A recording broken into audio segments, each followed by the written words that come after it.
Togo Info, le Togo à votre portée.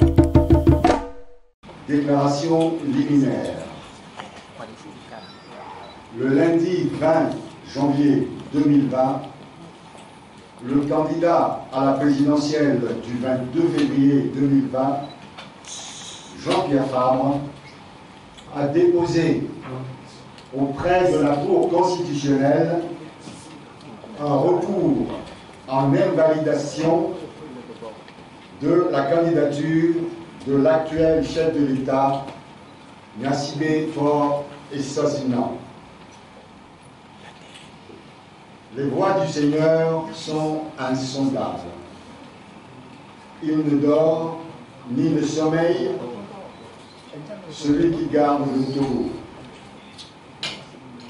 Grisé de se retrouver tout seul à l'Assemblée nationale, sans aucune opposition, en raison du boycott de la C14 aux législatives du 20 décembre 2018, mais surtout habitué à voter avec une insoutenable légèreté des lois iniques qu'ils imposent aux autres, les députés RPT unis de la 6e législature se sont rendus coupables de graves irrégularités en révisant la Constitution du Togo le 8 mai 2019.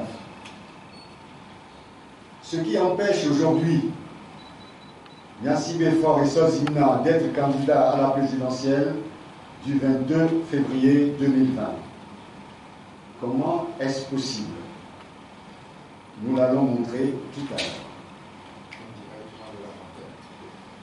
Le 8 mai 2019, l'Assemblée nationale a procédé à une révision de la Constitution après le dépôt d'un projet de loi du gouvernement portant modification de 3 articles.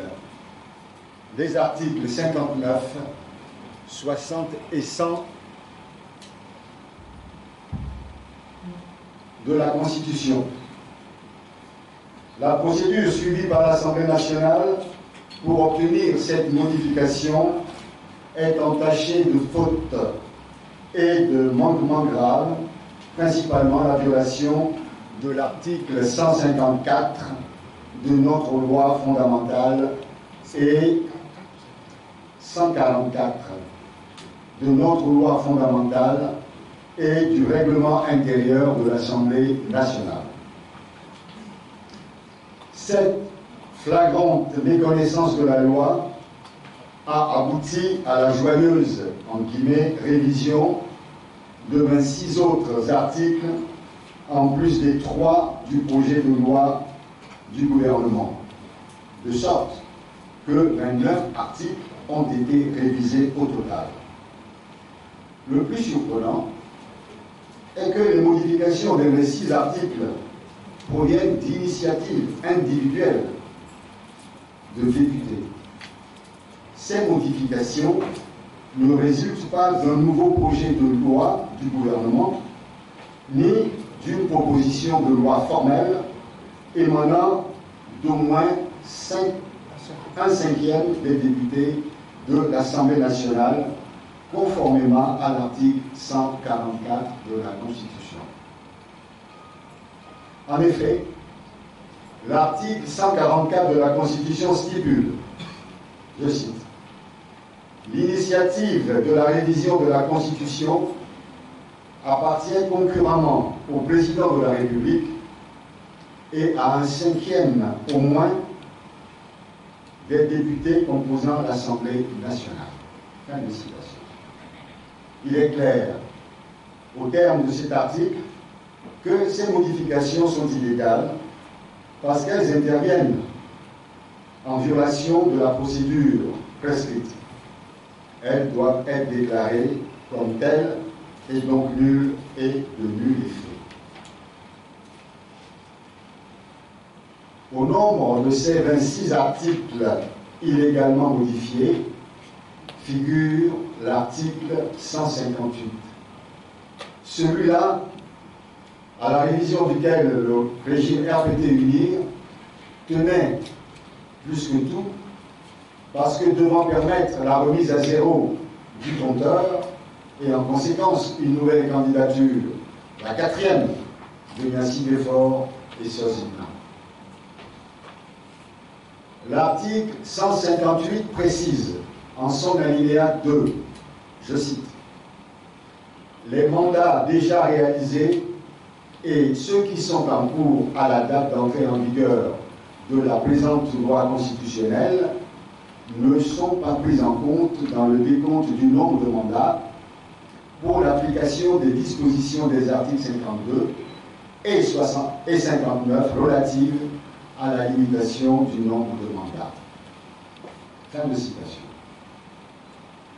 En raison de l'inconstitutionnalité de la révision de l'article 158, Niasse Belfort et Sozina tombent sous le coup de l'article 59 nouveau. Je cite.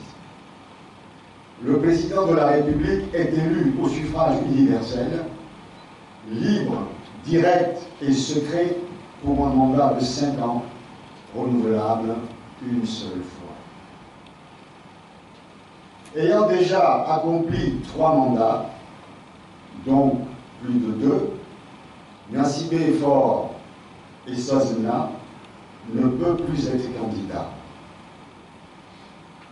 Niasse Belfort et Sozina ne peut pas être candidat en vertu de la loi à la présidentielle, en vertu de la loi à la présidentielle du 22 février 2020.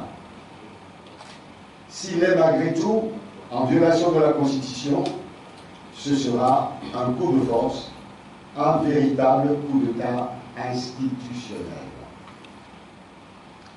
Le régime RPT UNIL, qui recourt sans arrêt à l'invocation de la légalité, c'est-à-dire le respect de la loi, qu'il se fabrique pour verrouiller toutes les institutions de la République dans le seul but de se maintenir au pouvoir, vient d'être pris à son propre jeu. Il devra maintenant se soumettre à la loi comme il a toujours contraint les populations togolaises à le faire. Ce jour même, Fabre Jean-Pierre, se prévalant toujours du droit et de la qualité que lui confère son statut, lui ayant permis de saisir la Cour constitutionnelle d'un recours en invalidation de la candidature de M. Niasse Belfort et Sozina, a introduit auprès de la même Cour constitutionnelle une requête en récusation de 2 juges inamovibles y siégeant depuis au moins 22 ans et ayant donc effectué plus de 2 mandats en violation de la nouvelle loi. Les populations togolaises doivent prendre conscience de la gravité de la situation, faire face à leurs responsabilités en toute connaissance de cause. Cette candidature pour un 4e mandat de Niasse Belfort et Sozina, dans les conditions où elle est intervenue, est inacceptable. Les forces vives de la nation togolaise, les partis politiques, les associations de la société civile, les mouvements de jeunesse, les fonctionnaires, les travailleurs des villes et des campagnes, les paysans, les étudiants et élèves, tous ensemble, dans un sursaut d'élan patriotique, doivent faire barrage à l'arbitraire et à ce énième tentative de coup de force. Je vous remercie. Non.